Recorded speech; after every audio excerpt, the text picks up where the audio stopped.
कल ज्ञानवापी केस में फैसला आएगा। ज्ञानवापी पर फैसले से पहले सुरक्षा कड़ी कर दी गई है। वाराणसी में धारा 144 लागू की गई है। खासतौर पर संयुक्त आबादी वाले जो इलाके हैं, जहां हिंदू मुस्लिम दोनों रहते हैं, उन इलाकों में पुलिस बल की संख्या बढ़ाई गई है।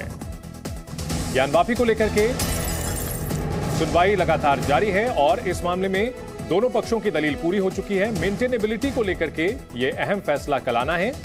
मेंटेनेबिलिटी यानी ये मामला सुनवाई योग्य है या नहीं, इस मामले में एक रिपोर्ट हम आपको दिखाते हैं।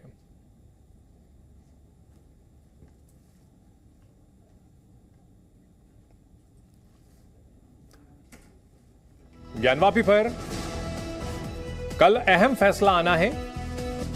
ज्ञानवापी मस्जिद मुस्लिम पक्ष की याचिका पर यह फैसला आएगा। मुस्लिम पक्ष ने मेंटेनेबिलिटी को लेकर के जो याचिका दी है,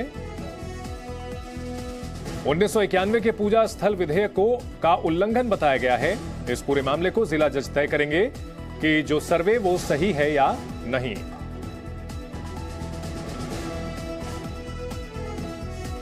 ज्ञानवापी पर कल फैसला आने वाला है। उससे पहले ज्ञानवापी की सुरक्षा कड़ी कर दी गई है। हमारे संवाददाता विशाल पांडे ने लोगों से बात की।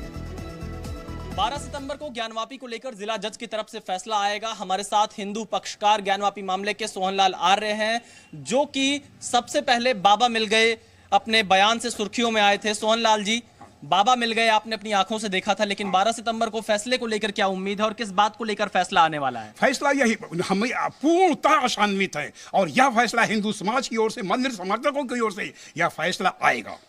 पूर्ण आशान्वित है। किस मुद्दे पर यह फैसला आना है? जिला जज किस मुद्दे पर फैसला सुनाएंगे? फैसला इसलिए कि मुस्लिम समाज पूर्णतः दो बिंदुओं पर ही राष्ट्र केंद्रित था।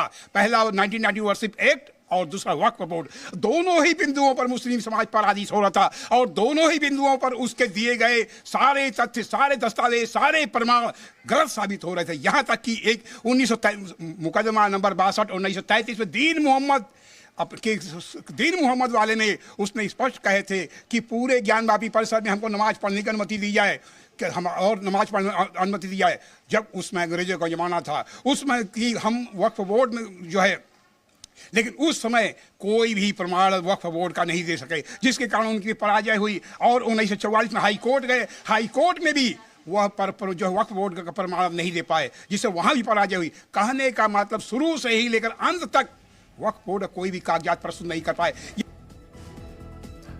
वाराणसी से संवाददाता विशाल पांडे इस बड़ी खबर पर हमारे साथ जुड़ गए हैं। विशाल, कल जो फैसला आने वाला है वो एग्जैक्टली किस चीज पर होगा और इस फैसले की क्या अहमियत होगी? देखिए, कल जो फैसला वाराणसी के जिला जज की तरफ से सुनाया जाएगा, उससे ज्ञानवापी परिसर का भविष्य तय होगा। क्योंकि मुस्लिम पक्ष ने एक याचिका दायर की थी जिसमें यह कहा था कि ज्ञानवापी का जो सर्वे हुआ है, जो पूरा मुकदमा चल रहा है, वो 1991 के पूजा स्थल विधेयक का उल्लंघन है। जबकि हिंदू पक्ष ने कहा कि यह उल्लंघन नहीं है, क्योंकि इसका धार्मिक स्वरूप पहले तय कर लिया जाए। जिला जज कल इसी बात को लेकर फैसला सुनाएंगे कि ज्ञानवापी का जो पूरा मुकदमा चल रहा है, कि क्या वो 1991 के पूजा स्थल विधेयक का उल्लंघन है या नहीं। अगर इसे उल्लंघन बताया जाता है तो मुस्लिम पक्ष की जीत मानी जाएगी, और अगर इसे उल्लंघन नहीं बताया जाता है तब ये हिंदू पक्ष की जीत इसे मानी जाएगी और इससे आगे चलकर दिशा तय होगी। क्योंकि ज्ञानवापी पर जो सर्वे हुआ था, उसमें हिंदू पक्ष ने दावा किया कि उन्होंने शिवलिंग को देखा है और पूरे परिसर के सर्वे कराने की मांग की जा रही है। यानी कल जो फैसला आएगा, उससे ज्ञानवापी का केस और कितना आगे बढ़ेगा, इस पर सब कुछ निर्भर होगा। ठीक है, इसको लेकर के प्रशासन की ओर से क्या तैयारियां हैं विशाल पांडे, सुरक्षा को लेकर के? देखिए, क्योंकि ज्ञानवापी पर सबसे अहम फैसला आना है, सबसे बड़ा फैसला होगा 12 सितंबर को, इसलिए पूरे वाराणसी में धारा 144 लागू कर दी गई है और खासतौर पर जो संयुक्त आबादी वाले क्षेत्र हैं, वहां पर पुलिस फोर्स की संख्या बढ़ा दी गई है।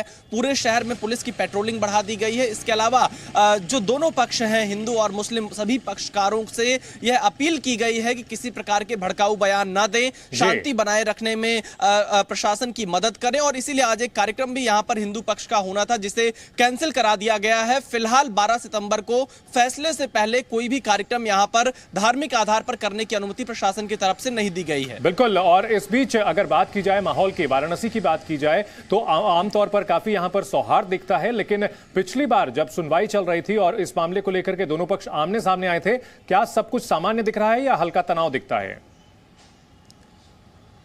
देखिए, वाराणसी में सब कुछ सामान्य है, तनाव जैसी कोई स्थिति नहीं है, क्योंकि मामला कोर्ट में चल रहा है। दोनों पक्षों ने अपनी बहस पूरी की है वाराणसी जिला जज की कोर्ट में। अब फैसला वाराणसी के जिला जज को सुनाना है, किसके पक्ष में जाता है। हालांकि जो भी फैसला आएगा, इसके बाद दोनों ही पार्टियों को हाईकोर्ट जाने का रास्ता खुला रहेगा। इसलिए आप ये बिल्कुल कह सकते हैं कि स्थिति सामान्य है, किसी प्रकार के तनाव की स्थिति नहीं है। लेकिन हाँ, सभी की निगाहें इस फैसले पर है, क्योंकि ये फैसला सबकी निगाहें इस अहम फैसले पर टिकी हुई हैं। बहुत बहुत शुक्रिया पूरी जानकारी के लिए विशाल।